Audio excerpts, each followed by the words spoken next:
Halo, langsung aja yuk kita masuk ke materi seru yang Anda bagikan. Kali ini kita fokus bongkar fondasi pertama nih buat buka potensi diri. Pola pikir tanpa batas atau limitless mindset. Kita lihat dulu apa sih sebenarnya ini? Oke, Kita kan sering dengar cerita-cerita yang inspiratif gitu ya. Kayak Roger Bannister yang lari 1 mil di bawah 4 menit, padahal semua ahli bilang, wah nggak mungkin itu secara fisik. iya, yang dianggap mustahil ya. Betul. Atau mungkin Anda pernah lihat juga, kayak Jim Kwik waktu muda, lihat pelayan bisa ingat puluhan pesanan gitu aja, tanpa catatan sama sekali. Wah, iya itu kok bisa ya? Kayak sulap ya rasanya, tapi materi ini bilang kuncinya tuh di kepala kita. Batasan itu ya seringnya kita bikin sendiri. Nah, ini dia intinya.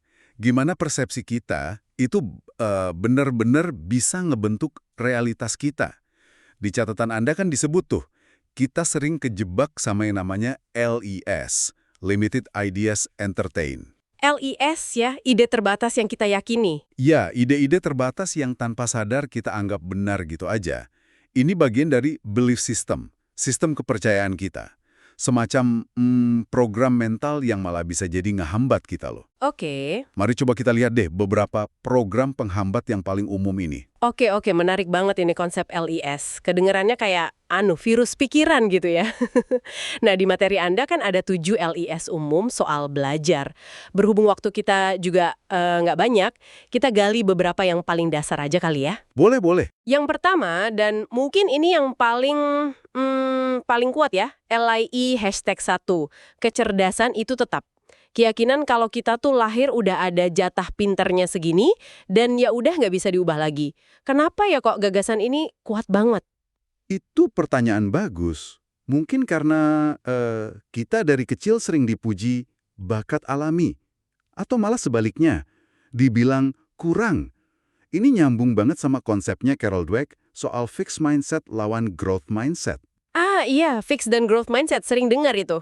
Nah, yang fixed mindset itu percaya kemampuan ya segitu-gitu aja, nggak bisa banyak berubah.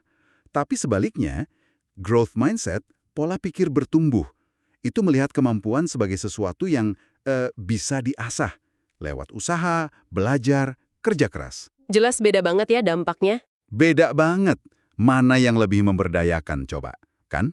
Bahkan, catatan Anda juga nyebutin kalau tes IQ itu loh, awalnya cuma buat ngukur performa akademik saat itu, bukan potensi seumur hidup yang udah dikunci mati. Oh, jadi bukan vonis seumur hidup ya IQ itu? Pantesan.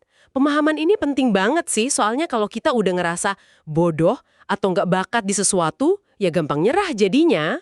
Betul sekali. Dan ini nyambung ke ide keliru berikutnya nih. Lie #3. Kesalahan adalah kegagalan. Wah, ini sih kayaknya semua orang pernah ngerasain ya. Malu kalau salah, takut nyoba hal baru jadinya. Iya kan? Padahal, kayak kata Einstein tuh yang dikutip di materi, orang yang nggak pernah bikin salah itu nggak pernah nyoba sesuatu yang baru. Kesalahan itu kan bukan akhir dunia ya, malah bukti kita lagi proses, lagi belajar. tepat. Itu dia. Ngelihat kesalahan bukan sebagai, aduh gagal nih gue, tapi sebagai data, sebagai umpan balik, informasi berharga buat perbaikan. Coba bayangin, kalau Roger Bannister berhenti pas gagal pertama kali, Nggak bakal pecah rekornya ya. mungkin nggak akan.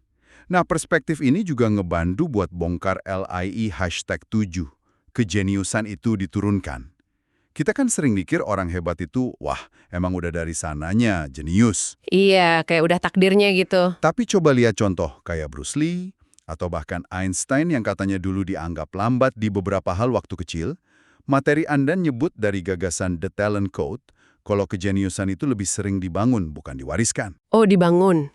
Gimana tuh maksudnya? Ya, ini melibatkan yang namanya deep practice, latihan yang fokus, menantang, di batas kemampuan kita.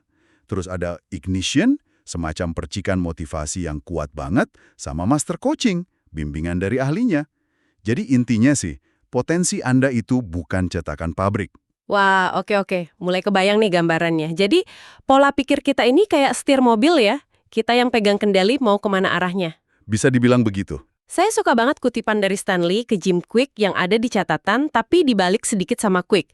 Dengan kekuatan besar datang tanggung jawab besar, nah dia balik. Jadi dengan tanggung jawab besar datang kekuatan besar. Oh, menarik, itu pembalikannya. Iya kan? Artinya, pas kita berani tanggung jawab penuh sama apa yang kita yakini soal diri kita, nah disitulah kekuatan buat berubah itu muncul. Nggak pasif nunggu takdir atau izin dari orang lain gitu. Setuju.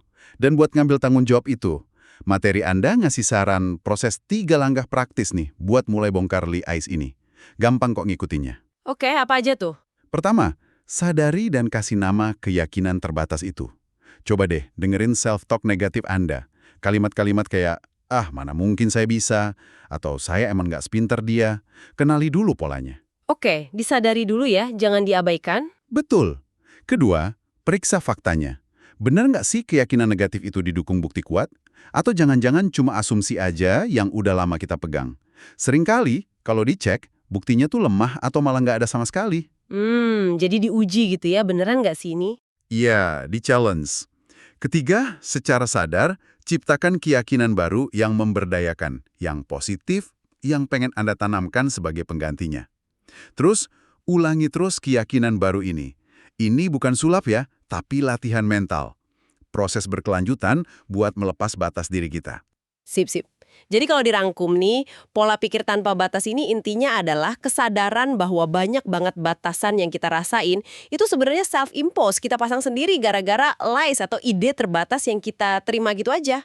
Iya, kita beli gitu aja ide itu. Nah, dengan kita aktif ngadopsi growth mindset, terus belajar lihat salah itu sebagai batu loncatan, bukan tembok, dan percaya kalau kemampuan hebat itu bisa diasah, bisa dibangun, kita kayak buka pintu ke level kemampuan yang mungkin dulu kita anggap, wah jauh banget deh. Persis. Dan ini mungkin membawa kita ke satu perenungan penting nih buat Anda yang dengerin. Coba dipikir sebentar. Oke. Kalau Anda bisa identifikasi satu aja, LIE, satu keyakinan terbatas, yang mungkin tanpa sadar udah nahan langkah Anda selama ini. Keyakinan apa ya kira-kira itu? Dan, yang lebih penting lagi nih, apa satu langkah paling kecil aja yang bisa Anda ambil hari ini juga buat mulai menantang kebenarannya? Pertanyaan bagus tuh. Nah, itu pertanyaan buat Anda buat pulang dan renungkan.